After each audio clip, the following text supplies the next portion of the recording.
Did you end up here? I ended up being born here. And my father was born here in Mud Lake in 1900. And all his family. But I lived here in Mud Lake for over 80 years. I'm 84 years old now. So when Sam and I got married in the valley, we lived up there for almost 4 years before we came back. So So, I was here alone in the daytime.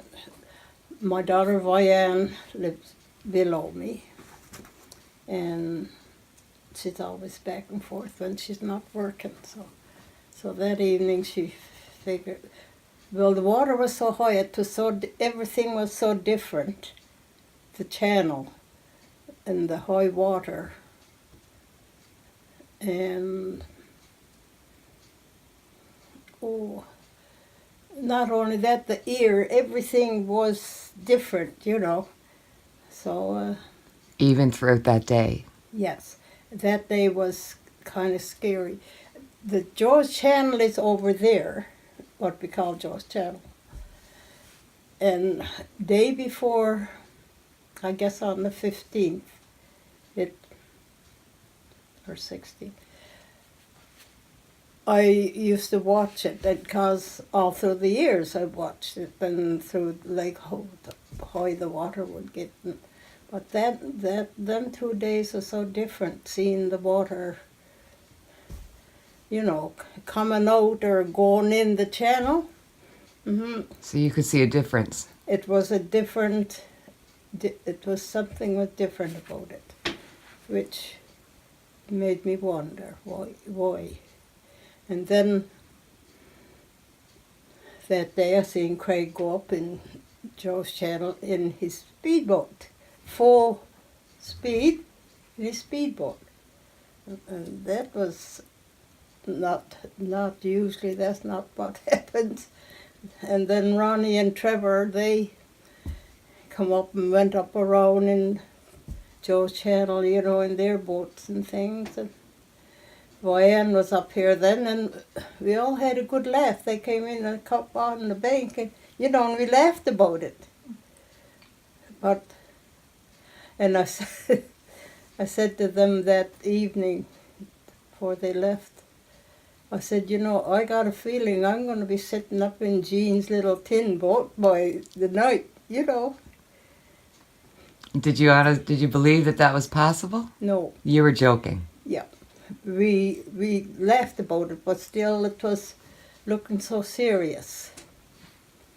And you said the air was different? Things was different, I found it. Yeah. When you're looking at something like that you've never seen before, and the tide was coming in like a river, Craig? Mm-hmm. It was terrible, and the ice and all the debris with it, and, it was just plain terrible. Yeah. After supper, Vianne and I walked up to the church, and we said we'd go up and take pictures. It was to the bottom of the bridge then, and the ice was starting to push up on the bridge. Yeah. The bridge of it the was church. Up, water was up that high then, and it was still coming in like a strong river. So that was before dark, around 8 o'clock, I guess. So when you walked up there, what was the weather like then? Was it clear then? No, it was not nice. It was rainy or sleety or something, Nothing felt good, I didn't think, about that evening and day. So. But you certainly didn't think what was going to happen. No. Vianne said, well, I'll stay up here tonight, Mum, because who knows what, And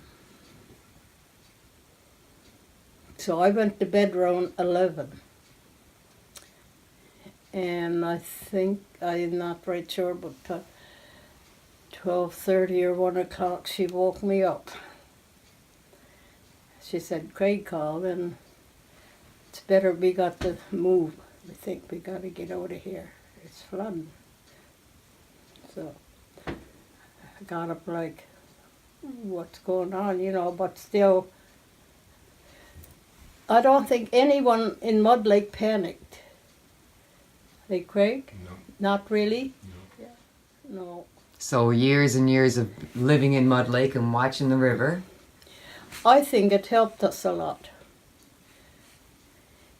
And I don't think the community was ever far apart with each other. You know, people helped each other and visited some and talked about things. And at each time of the year, you know. Or I think that's my version of it anyway. Yeah. Yeah. But, and then a lot of things I guess I don't remember because like them.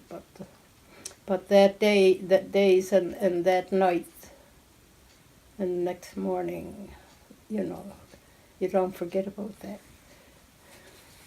It's stamped in your mind. When you and your daughter left here that morning, it was 1:30, around 1:30 when you left. What was that like, leaving your home? It was sad. Very sad, but we didn't panic. We took everything in stride, you know, and Marion had a really good flashlight and she'd find light down there where she could see her boat then up on the bank down there. I found it awful hard when I had to come and put the, you know, the power off and go out. Right. Mm-hmm. You turned off your... And shut the door and not knowing what. And walking out into the dark. Walking out into the dark because we had to have all the lights off, all the power. But and we got out and I stepped off the steps and I was halfway up my rubber boots there. Then it was to the door then. Mm-hmm. And that evening I got my long rubbers in from the storehouse. Yeah. Good thing I did because when we had to go up, we had to go in back here to the trees. It was right up to here. And Vianne's dog, he wouldn't leave me, so I caught hold of him and he had to swim a little ways to get to ground again. Yeah. There's it's a gulch there, right there.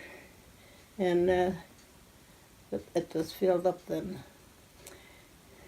Canoe was floating in the back. And so that's how fast it came in, you know. Because when you went to bed at 11... There was it wasn't up to the bank top yet. Right. And then when we left here, it was coming in over and the boat was up on the top of the bank and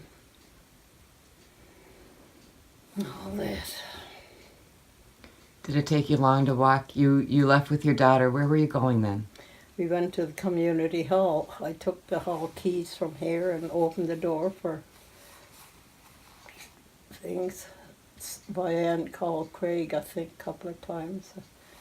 We went, got up far as the church and we stopped and looked out across. And the water was everywhere. It was coming in and it was making an awful noise on the bridge where the water was just over the bridge, then the bottom of the bridge, and just running in the lake, you know. It was a poor, ugly sound noise. You ever hear that noise before? No, and there was things, ice and that, trees, I guess roots or whatever, around the shore, you know, where the water was so high. Yeah, all pushing in. And you'd never seen that before? No, heavens no. Did it take you long to walk to the community center that night? Well, we had to take our time in a sense, because most of the time, so we got to church, we was walking in the water, and the water was coming in ahead of us, you know. You'd have, yeah. It was like a nightmare thing. It was, yeah. And we went to Craig's house, and they were excellent, and everybody was. It was all so different. Yeah. Ruth and Dave Rayburn and all of them come over and was to Craig's for a while. And then we went to the hall, and Craig and them was steady on the phone, talking to the people about rescue, you know, and all that. Because you guys, there was no way to get out No, of here. no. And how much was going to come in, you know, how worse was it going to get? You had no idea, no way to tell? No. Or how fast? Yeah, he had to ask for help to get us out of here.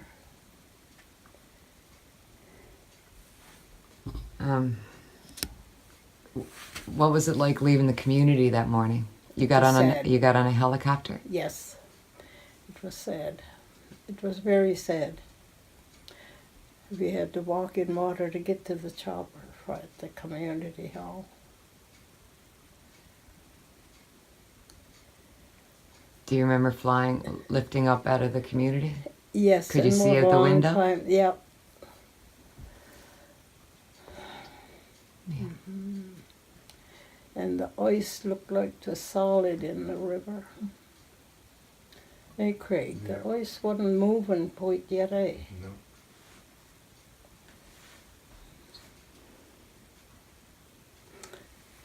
It was all like a nightmare. How long was it before you came back to the community? I think it was close to 2 weeks, I think. And you've been here since? Yeah. Was your home damaged? The cellar only, the water, or we had an old-fashioned cellar in the kitchen, Yeah. and that was filled right to the bottom of the floor. Yeah. But it didn't reach your floor. Didn't come up on the floor, thank God for that, but all on the back and our shed and everything. I think the whole island was flooded completely. Yeah. Because the house on the back, we know them keepings, the water in their cabin over there, their place was halfway up the wall. So that's only just on the other side of the wall. So it was flooded, the whole place. How do you feel now? How do you feel now about living here? Has anything changed here for you?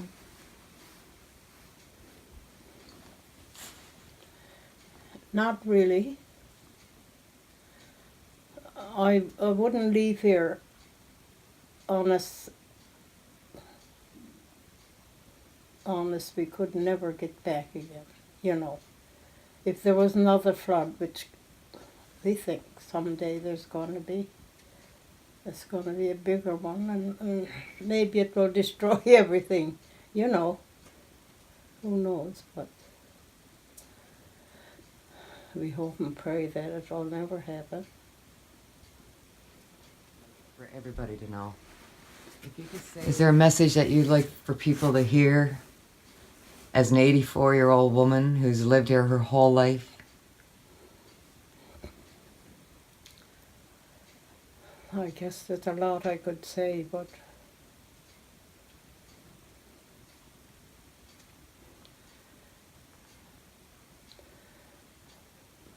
when you're in a situation like that and you gotta leave your home and leave everything,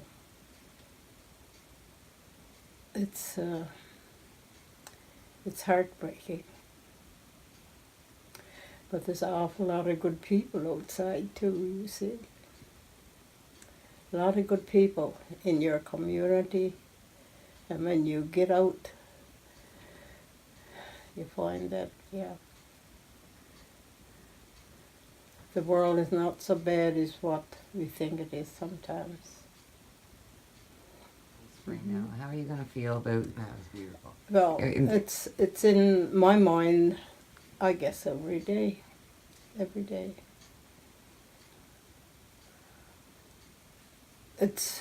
I wonder, what will I do? People ask, well, will you be going to the valley, in April this year again?